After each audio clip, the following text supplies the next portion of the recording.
এখানে আপনি দেখছেন যে ভিডিও, ছবি এবং মানে এটাকে এখানে কিন্তু সাধারণ ছাত্রছাত্রীরা না, এই ভিডিওগুলোতে দেখা যাচ্ছে এবং তারা উল্লাস প্রকাশ করছে সরকারের গুরুত্বপূর্ণ স্থাপনা এবং জনগণের সম্পদ তারা ধ্বংস করছে প্রকাশ্যে, এবং এটাকে তারা লাইভ করছে, ফেসবুকে এগুলো বুস্ট করছে। এটা কোনোভাবেই ফেসবুকের নিজের রুলস রেগুলেশন এবং কমিউনিটি স্ট্যান্ডার্ড এটা কমপ্লাই করে না, আমরা এটাই বলেছি। এবং এখানে যাদেরকে উল্লাস করতে দেখা যাচ্ছে, যাদেরকে দেশীয় অস্ত্র হাতে প্রকাশ্যে দেখা যাচ্ছে এবং এই ধরনের অগ্নিসংযোগ, এই ধরনের সন্ত্রাসী কার্যক্রমকে উৎসাহ দিতে, উল্লাস করতে দেখা যাচ্ছে, সেগুলো কিন্তু তারা করে নাই।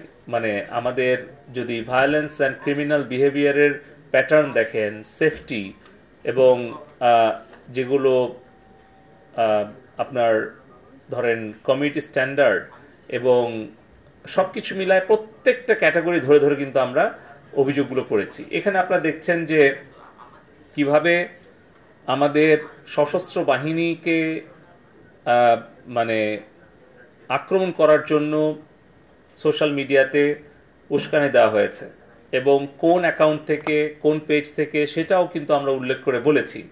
এবং যেগুলো ছবি এবং ভিডিও কিছু তুলে ধরা হয়েছে এবং কিছু কিছু আবার এডিট করা হয়েছে।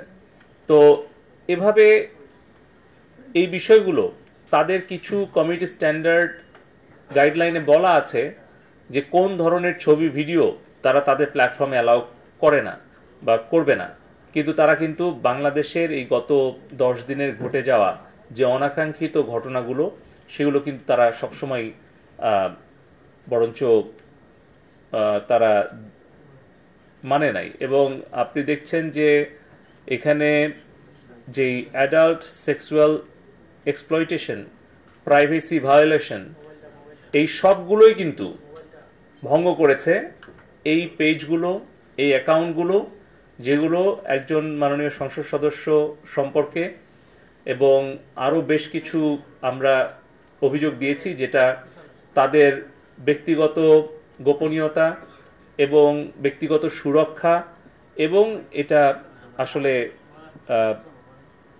নারীর প্রতি আপনার অবমাননাকর এবং এটা খুবই অগ্রহণযোগ্য কন্টেন্টগুলো এখনও তারা রেখে দিয়েছে।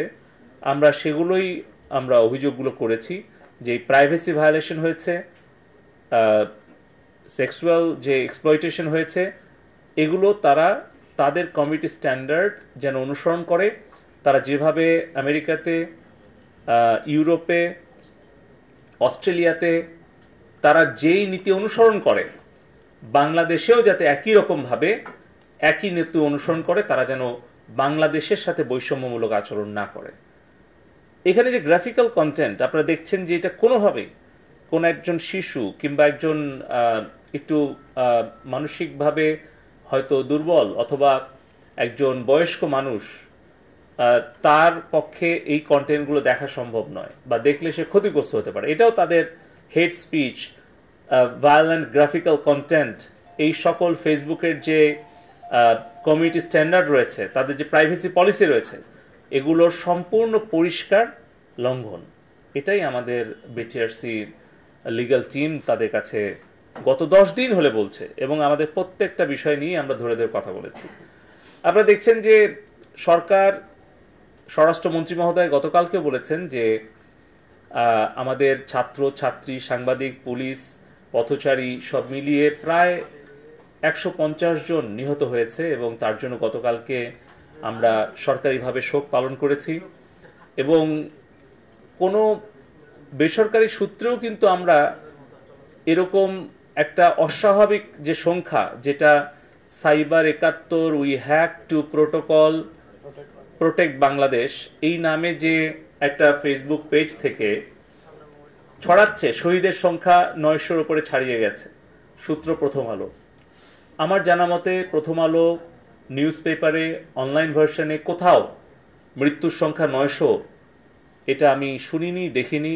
আপনারা সাংবাদিক বন্ধুগণ আছেন, এটা আপনারা এই ফ্যাক্টটা চেক করতে পারেন। তো এই ধরনের ফ্যাক্ট চেক করে নাকি তাদের জন্য বাংলাদেশের বেশ কিছু ফ্যাক্ট চেকার, তারা তাদের নাম বলে নাই তাদের প্রাইভেসির জন্য, কিন্তু আমরা যেটুকু বিশ্বস্ত সূত্রে জানতে পেরেছি, বাংলাদেশে ফেসবুককে যেই ফ্যাক্ট চেকিং ফার্ম হেল্প করে, যে লিগ্যাল ফার্ম হেল্প করে, তারা মোটিভেটেড এবং তাদের ব্যক্তিগত মতাদর্শ এবং তাদের কার্যক্রম এবং প্রকাশ্যে তাদের যে অবস্থান এবং বিভিন্ন পাবলিক স্টেটমেন্ট, সেখানে দেখা গেছে যে তারা রাজনৈতিক সংগঠনের সমর্থক এবং তাদের কর্মকাণ্ড, অতীত কর্মকাণ্ড, বর্তমান কর্মকাণ্ড সবকিছুই তারা সরকার বিরোধী, দেশ বিরোধী, এমনকি মুক্তিযুদ্ধের সময়ও তাদের যারা পূর্বপুরুষ বা পরিবারের সদস্য বা আত্মীয়, তাদের অনেক এঙ্গেজমেন্ট পাওয়া যায়। ফলে আমাদের অনুমান যে এখানে ফ্যাক্ট চেকিং যে ফার্মগুলো আছে ফেসবুকের পক্ষ থেকে, তারাও নিরপেক্ষ ভূমিকা পালন করছে না। যদি করতো তাহলে এই সকল কন্টেন্ট কখনোই তারা রাখতো না, এগুলো অবশ্যই তারা টেক ডাউন করতো এবং এই সকল পেজ এবং অ্যাকাউন্টকে তারা ব্লক করতো। আপনি এখানে দেখছেন যে আরেকটা এখানে যেটা শেয়ার করেছে miss information about the death bodies, এখানে 23 তারিখে বলছে যে 22 তারিখ বিকালে নাকি মিথ্যা কথা বলছে যে হাতের ঝিলে 100 ছাত্রের লাশ উদ্ধার হয়েছে। তো এই ধরনের কন্টেন্টগুলো ফেসবুক কোনোভাবেই তাদের নিজস্ব কমিটি স্ট্যান্ডার্ড রাখতে পারে না, তাদের প্ল্যাটফর্মে আমাদের আইনে রাখতে পারে না, সংবিধানে রাখতে পারে না, বিশ্বের কোথাও তারা এই ধরনের কন্টেন্ট রাখেও না। কেন বাংলাদেশে রাখছে, কেন বাংলাদেশের সাথে তারা বৈষম্যমূলক আচরণ করছে, এটা আমরা জানতে চেয়েছিলাম। আর বেশি আমি উদাহরণ দিতে চাচ্ছি না। এরকম আমরা এই যে কোটা পুনর্বহাল চাই, নো কোটা, তারপরে যে হান্নান শেখ ভেরিফাইড পেজ, উনি যে লাশের ছবি দিয়েছেন, আপনারা দেখছেন যে এগুলো আমাদের মেইন স্ট্রিম মিডিয়াকেও তারা আক্রমণ করছে, ঠিক ফিজিক্যালি যেরকম করেছে সাংবাদিকদের বিরুদ্ধে, আমাদের নারী সাংবাদিকদেরকে যেভাবে লাঞ্ছিত করেছে, আমাদের সাংবাদিককে হত্যা করেছে, বিভিন্ন মিডিয়ার গাড়ি এবং বিভিন্ন যানবাহন ভাঙচুর করেছে, পুড়িয়ে দিয়েছে। একইভাবে সোশ্যাল মিডিয়াতেও কিন্তু তারা আমাদের মূলধারা গণমাধ্যমকে আক্রমণ করেছে। এবং এই যে সকল পেজ থেকে বলছে যে এই যে ছবি দিয়েছে লাশের, অন্য দেশের, অন্য জায়গার, অন্য ঘটনার, এগুলো ছড়িয়ে দিচ্ছে, সাধারণ মানুষ এর দ্বারা বিভ্রান্ত হচ্ছে, এই উস্কানিগুলো ছড়িয়ে দিচ্ছে, ঘৃণা ছড়িয়ে দিচ্ছে এবং সহিংসতা ছড়ানোর জন্য তারা এটা মানে পরিকল্পিতভাবে করছে এবং এগুলোতে বুস্টও করছে।